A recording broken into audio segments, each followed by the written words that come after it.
We have an '05 Subaru Legacy in the shop. A customer brought it in saying that the transmission would not shift out of first gear, but that's not what it is.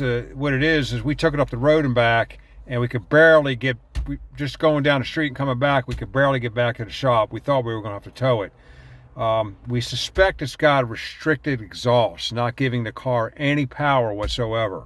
So I'm going to show you a fast and easy way to check and see if your exhaust is restricted.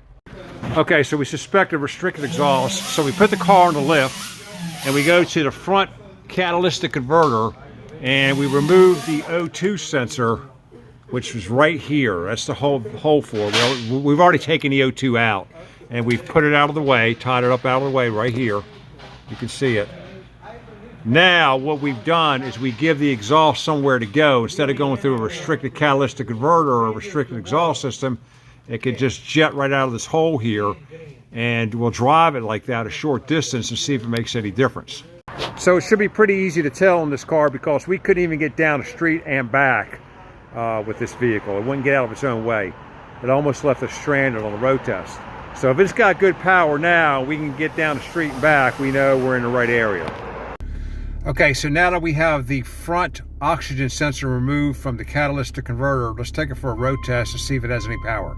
Now some people call this the upstream O2 that we've taken out. It's the one technically before the catalytic converter. All right, I can already tell you this thing has got a lot more power. It's got a lot more power than it had before. And you can just hear that exhaust just blasting out that O2 sensor hole.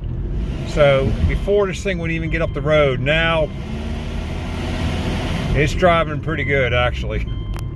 So by removing the upstream or the front O2 sensor from the catalytic converter, this car drives like a different vehicle now. So we know we have a restricted exhaust.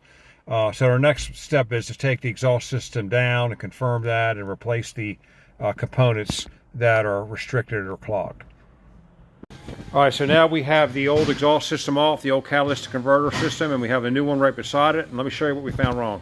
All right, so looking down inside the pipe, we're looking at the honeycomb assembly, and it looks like it's deteriorated.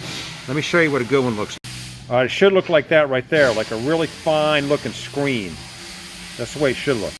All right, that's the back end of the bad assembly. So it looks like it's just contained to the front cat. And it's not blowing out the back end of it, as you can see here. Catalytic converter coming apart.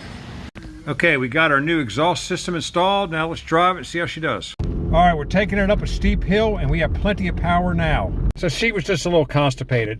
Like, subscribe, and have a blessed day.